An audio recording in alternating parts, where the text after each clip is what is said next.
Hey, what's happening everyone? Johnny Man here and welcome back to Save Our Saints. Today is episode number 13. Can't believe it. Unlucky number 13. Well, hopefully it'll be lucky number 13 today as we take on Newcastle and Everton. Things have started to turn around a little bit since these new signings have gelled. We also had a very big name leave the club. So without further ado, let's catch you guys up and get into today's action.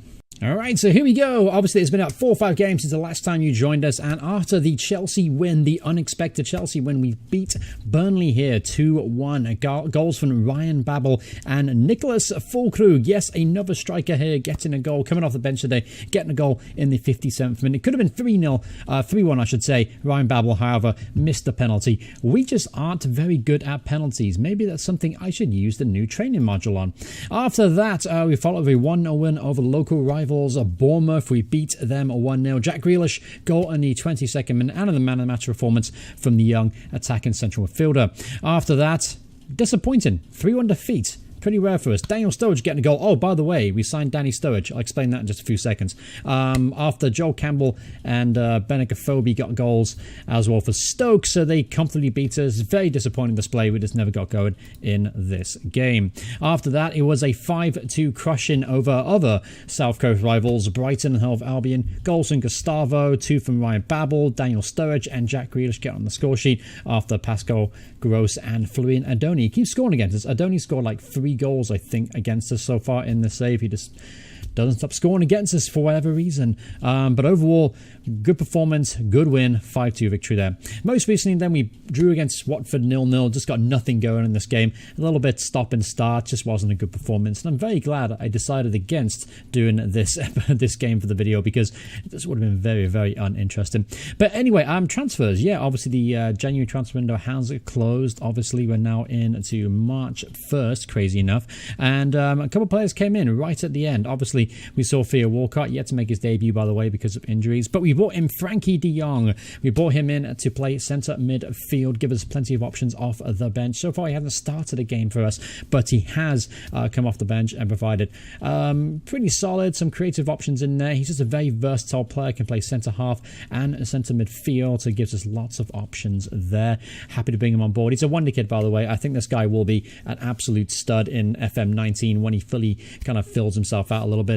Valued at 28 million, plays for Real Madrid, 4.5 star potential. They signed him from Ajax for 44 million pounds. Certainly a wonderful talent. Coming in then was Dan Sturridge. He came in for the rest of the season on loan. I had to bring in a striker, and so far he has filled the role for me thus far. The reason I had to bring him in was because Danny Ings left. We sold Danny Ings. He demanded a move to Chelsea, and honestly, looking forward, I didn't think Danny Ings would be the long-term solution for me, just because of his injury track record and his inconsistency in front of goals. He did pretty well for me this season, but I never felt comfortable and confident with his ability in finding the back of the net. So he went on to Chelsea for 22 million pounds, potentially raising to 37 or something, 34 million. There you go. After that, Charlie Austin also left for 1.3. He's now playing in the MLS for Minnesota. Sam Gallagher went to Las Palmas on loan. Jan Bednarek went to Strasbourg on loan as well. He wasn't getting a game, so might as well send him out. Drew Yearwood is going to continue his development at Birmingham. Hopefully gets a few games for them. James Ward-Prowse has returned from injury. Sent him to Crystal Palace, however, for the remainder of the season, just to get some first-team appearances again. He wasn't going to get a game with all the loan signings and the players ahead of him, so it would be a very, very tough test for him. Tough task to get him games. Anyway, Callum Slattery next up. I sent him on loan. Yes, he'd started to make some appearances for me in the Premier League. It was good, but I felt like his development would have been hindered towards the end of the campaign, especially when players start to get fit again. He would be well down the pecking order and rarely got an appearance. So it's better for him to go to Sheffield United, get a few games under his belt, come back next season, and then we'll integrate him a bit more in the first team. So that's pretty much wrapped up all the transfer for you. That's wrapped up all the game news. Let's get straight into today's action up against Newcastle United at home, who are 9th place in the table. They are just 2 places behind us. I'd love to get a win today to extend the gap between us and them. Obviously, we're trying to establish a place in Europe next season. Finishing 7th will do the trick. So, just got to keep winning. All right, so in today's game, this is how we're going to line up. It's a pretty strong side, a pretty side that you're going to be used to seeing a lot of. I'm very consistent with my selection and tactics. You will notice when I find something that works for me, I tend to stick with it. So in goal, obviously, Angus Gunn, Toljan right back, Bertrand left back, Maguire, Boa through the middle. He's displaced Wesley Hoyt in the side, and Wesley is not very happy about it. But the performance of Boa, got to keep him in. Got to keep him in. He's playing well. De Jong's going to make his debut today, starting debut, I should say, as the box-to-box midfielder. Gambin's next to him, who's continued to have a very, very solid campaign for us. And the four strikers are Wilfred Zaha, Jack Grealish, Ryan Babel, and Daniel Sturridge. 3 of those 4 players are on loan to us, which is the very unusual situation, but those guys are in form. They're fresh legs. I'm keen to use them, so they'll all get a game today. All right, so here we go, up against the Toon Army, obviously. All important to get that first goal. I don't know why, but again, that first goal for us is absolutely key. If we go behind, we have a very tough time getting back into the game. So, anyway, let's get this game rolling. So here's Jeremy Toljan now running up the wing. We're very used to seeing that this season. Got forward quite a bit this season. Got himself a few assists. And I'm looking for him to be creative again once more. All right, so obviously Newcastle as well. We've got a pretty good record against them in the save thus far. I think we've only lost to them once overall, I believe, in 5 or 6 outings. But here's Bertrand now. He's going to put the ball in. Nobody's attacked that. Have another stab at it, Bertrand. Anyway, here's De Jong now at the edge of the area. Finds Bertrand again. Patient build-up play, waiting for that opportunity. That's a good ball, and that's a great finish from Jack Grealish, 11th of the season. He is now officially the club's top goal scorer of the season, by the way. Obviously, we sold Danny Ings, but Jack Grealish having a great campaign. He's wanted by quite a few clubs, I believe. Wolves being one of them, but obviously I'm not keen to sell him. He's one of the players that I think I'm going to try and build around, either being that inside forward on the left or that attacking centre midfielder. Jack Grealish certainly is starting to fulfill some of that promised potential. Now a chance for Newcastle now, perhaps. That's a really good cross, and that was a very, very poor miss at the back post by the Newcastle attacker. Anyway, here's a corner kick. Oh, a Boa. Good save there from the keeper, and it goes behind for another corner kick. But the Boa, that was a glorious chance for you, son. Should have found the back of the net. I expect to score a few more goals, to be honest with you. He's very, very good in the air. There's no reason why he can't get a few from set pieces. Oh, what a strike that was from Danny Sturridge. Good to see him back playing first-team football and regularly. Obviously, his injuries are behind him as well. And he is 30 years old now, so will start to decline pretty soon. He's at the prime of his career. It's good to get him in for the rest of the year. He started really strongly for me, and he's a good replacement for Danny Ings. You could even say an upgrade. Free kick, Ryan Babel here. Oh, look at the whip on that ball. And the ball's gone to De Jong. There's Wilfred Zaha, and that's a great save from their goalkeeper, Dubravka. That should be 2-0, really. Wilfred Zaha should have found the back of the net, and there's De Jong's header from just inside the penalty box. Goes narrowly wide, but early in the second half is Danny Rose. Now plays in a Newcastle jersey. Cuts onto his right foot. We'll take that all day. Danny Rose shooting from his right foot from 25 yards out. We'll certainly take that. Anyway, here's De Jong now. Toljan puts that ball in. Nobody's at the back post. Not quite sure where Ryan Babel went. Here's Matt Ritchie though on the counter-attack to Jorgensen. I tried to sign him in the summer, but couldn't get the deal done. Here's Wilfred Zaha now. Haven't seen the best of him yet. Certainly much more capable. Here's De Jong. That's a great ball to Danny Sturridge. Gets in there, 2-0. 10th goal of the season overall for Danny Sturridge. Obviously only 3 or 4 for us right now, but good assist there from De Jong as well, getting into a creative position there. Alright, here we go. See if we make it 3-0 here. Really put the nail in the coffin for Newcastle United. Here's Dan Sturridge again, holds up the ball beautifully. There's Grealish now, through on goal. Oh, I would have put my house on him scoring there, but Jack Grealish unfortunately hit it straight at Dubravka, and it goes out for a corner kick. Alright, full-time whistle here. 2-0 win. 2 of the boys. Fantastic performance. Start to finish, absolute dominance. And it's good to see us back to winning ways and playing our best football. So obviously what I could tell from that is that the gap between the top 4, 5 or 6 teams is greater than I first imagined. While we're playing anyone else in the Premier League, we tend to play really well and dominate, but the teams above us, the top 6, as you would expect, Liverpool, Arsenal, Chelsea, Man City, Tottenham and Man United, are so difficult to play in this game. We've only got a few results off them in the 2 seasons that we've played so far, but the difference and gap is just unbelievable. But I think we are the best of the rest, and now we are 11 points clear of Brighton in 8th spot. So it's looking increasingly more and more likely that we'll be playing European football next year, which would be fantastic achievement. That's what I wanted when I started the save. My goals were very clear to basically restore Southampton to our top 8 team and get back into Europe, and it looks like I'm going to be able to knock both those off in the second season. And as a bonus, after beats Newcastle United, they've had to pay us now £2.7 million for Cedric. So thanks, Newcastle. Appreciate that. Oh, yeah, and then we had a youth intake, by the way. Only 2 players that I'm really excited about that I brought on board. First was Phil Roberts. This guy is unusual and special, not because of his ability. His ability is kind of so-so. He's an attacking centre midfielder. As you can see, physicals are actually pretty good for a kid his age at 15. However, what makes him unique is he's spelled Phil with 2 L's. I'm not sure if that's a typo, but Phil Roberts. He's got some promise. 4.5 star potential. We'll see how well he develops. Then we've got Nigel Smith in now. A right inside forward, left-footed player. Physicals already off the chart, be honest with you. We could work on his stamina, could work on his strength. Speed is going to go up, I think, over time, and then they just have to work on his technicals and mentals, which are more often than not the more difficult things to train. But the positive signs are there, and he's got a lot of potential. So 4.5 star potential ability. We'll see how he develops. I keep my fingers crossed because on first impression, I'm actually excited by Nigel Smith.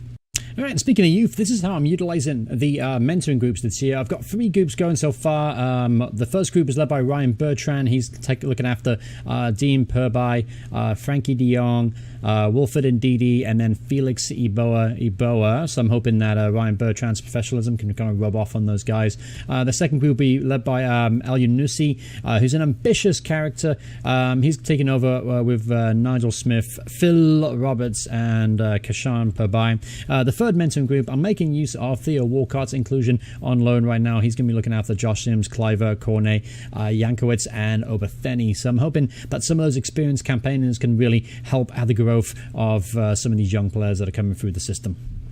All right, so the ridiculous saga of Brijan Ibrahimi continues. We finally got him a work permit, which means he can play for the first team. However, he doesn't make enough money, apparently. His minimum wage does not meet the 8,000 minimum quota for him to play first-team football. So I've got to wait now to offer him a new deal that's pays more than £8,000 to use him in the first team.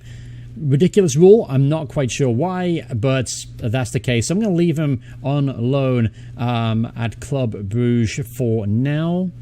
And the next season, obviously, when Daniel Sturridge leaves, we're going to need a main striker.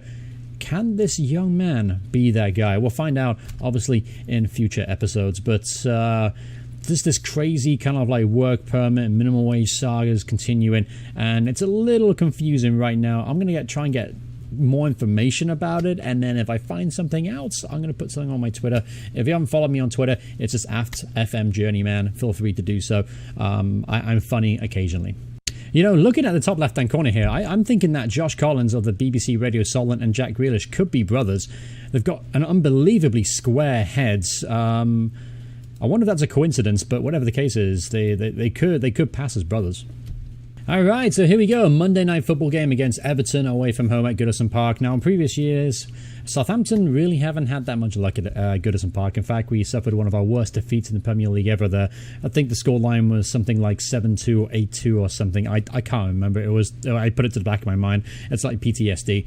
Honestly, today's kind of revenge day for me. I've always struggled against Everton. I don't know why, but today I want that to change. I'm going to keep the same team out there that beat Newcastle very convincingly. So we're going to line up, obviously, Gunn, Bertrand, Toljan, Aboa, Maguire, Gambin, De Jong, Babel, Grealish, Zaha, and Sturridge. And by the way, I don't know how Jack Grealish hasn't got a call-up to the England squad yet. He's just been amazing. I mean, his attributes don't look that fantastic, but his performances on the field in the Premier League have been, honestly, second to none. He's been fantastic. He's got 11 goals this season, and considering that it's only took him 26 games, if you look at the bottom right here, he played 137 games of Aston Villa, only got 14 goals. That just shows you how good this kid has been. All right, so enough praising and worshipping Jack Grealish. Let's go ahead and get into today's game. Sigurdsson, oh, that's a great free kick, and I think that hit the crossbar. If not, you know what? Fuck it. I'm going to give the Angus Gunn credit for the save there. Good save there, Angus. Anyway, here's Zaha now in the box. Finds Toljan. Cross it in. There's Babel at the back post. Can't win it. There's Gambin, though. Lovely little turn there from Gambin. Bit of skill there from the ball-winning midfielder. There's Zaha now to Grealish, and he finds it back in there. Jack Grealish makes it 1-0, and actually goes down as a low own goal. That's a little bit harsh. That goal should be Jack's, to be honest with you. But it doesn't matter. It is 1-0. But I'm sure it matters to Jack a little bit. De Jong to Zaha. Was this really going wide from Jack? Oh, that might have been going into the corner flag. But you know what? We're going to pretend that it was Jack's goal. 14 minutes in here, 1-0 up. Let's just stay solid for the next 10-15 minutes and maybe extend the lead if we could. Nemanja Matic now switches to play. Awful ball, but Coleman makes the most of it. Alright, so Bertrand to Grealish again. Grealish just looks so dangerous playing behind the front man. Here he is now, the front man. Daniel Sturridge gets in the box. Good run there from Danny Sturridge. What a goal that would have been. Alright, good interception there from Ryan Babel doing his defensive duties. Obviously, Ryan Babel, former Liverpool man as well. I mean, unforgettable time for him at Anfield, but still, no doubt, a very, very talented player, and I'm happy to get him on loan for the remainder of the season. I don't think I want to make his move permanent, despite some pretty impressive performances, just because his wages are, I think, are astronomical. I think he's on £150,000 a week at Liverpool, Man United. Oh no, Richarlison makes it 1-1. Poor defending there from the boys. Like a bit of concentration as well. And Richarlison makes it 1-1. Hasn't really pushed on as much as I thought he would have, to be honest with you. He's only actually played 18 games in the Premier League this season. That's his 6th goal. Impressive return for the Brazilian. But I expected him to be one of the wonder kids of FM19. A wonder kid, I guess. He's just a wonderful player. Difficult to describe whether he's already playing in the Premier League. If you're playing in the Premier League, can you be a wonder kid? That's the question. All right. I always look at wonder kids being players that are off the grid, that kind of grow into it over time. But Richarlison, I think, is kind of one of those players I expect to be a very good player in this game. Anyway, why am I rambling on about Richarlison? We're playing Everton here away from home. Anyway, so here we go. All right, the De Jong's rather quiet today. Found the feet of Grealish. There's De Jong now. Finds Grealish again, the edge of the area. Gets in the box. Jack Grealish, little turn of pace there from Jack. Firing just over the bar. Here he is taking the corner kick. Whips his ball in. There's Gambin in the back post. Free header and just loops over the bar. Would have done very, very well to get that on target. Alright, make a change. We're going to make a change. I can make a change up top. I'm going to put Wilfred Zaha up top. Hasn't played up top for me yet, but I know he can do a really good job there. Obviously, his pace and capability to stretch the back line could be different to what Daniel Sturridge offers. So, we'll make that change. Bring Kluivert on. Obviously, Kluivert, we know how good he is, direct running at the opposition. He'll create opportunities just by being aggressive. Speaking of aggressive, let's go to attacking too. I want to get a win here. I meant it when I said that. I really want to get a win. I see this is kind of a rivalry game for me. So 3 minutes left to go in this game. Looking increasingly likely it's going to end up a draw. There's always a chance we can give this game away though. Toljan hits it long, looking for Zaha. Now Zaha has that pace. We talked about he's through on goal and he's tripped up. Surely that's a foul, ref. Obviously the referee disagrees with me there, and we're going to restart play here. Pickford hits it ball forward. Bertrand can't win it in the air, but Obo is there to pick up the pieces. So this is a long highlight. I'm always nervous about long highlights. They tend to go against us. Alright, Gambin now. Bertrand to Babel. Here's Ryan Babel to Gambin again. Interesting ball from Ryan Bertrand there with his weak foot. Why did you play a ball like that? It's Bernard's through on goal and he scores. Of course he scores. I knew he'd freaking score as soon as the highlight went long. Ryan Bertrand, what are you doing? First of all, there's no need to play that ball. You have plenty of options around you. Oh, I'm upset about that. We've just given the game away then. I told you we'd never do well at Everton. Alright, so that result hasn't hurt us too badly. Brighton have caught up a little bit though with 8 games left to go in the season. We are 8 points clear of them. Obviously we need to keep winning. We can't keep dropping points like we did today against Everton. But going forward we have some slightly easier games you could argue. Crystal Palace at home, Fulham away, Villa at home, and then West Ham away. So these next 4 games, if we get a win in all 4 of those games before the next episode, which I'm going to do Man City and Tottenham because you know that's interesting games to show for you. If we win all those 4 games, we'll be in very good position then to qualify for Europe. So that's my goal, that's my ambition. But the next time you see us, I'm hoping I'm hoping will have qualified for Europe or pretty much guaranteed it. But thank you so much for watching this episode. I hope you guys enjoyed it. If you did, do me a favor, please hit that like button. And if you want to see more from me in the future, hit subscribe to notifications on. Obviously, I am still looking for feedback regarding if you want to see me continue this save past the end of the beta run, which should be coming up, honestly, in the next couple of days. I'm not sure when this episode will air. I believe it should be on the Wednesday while the beta comes, or the full release comes out on the Friday. I need some feedback. I want you guys to tell me if you want to see me continue the save or you want to see me focus on other ideas and other saves. Just let me know in the comments below. I really appreciate that feedback. Thanks so much for watching. See you guys soon. Bye, guys.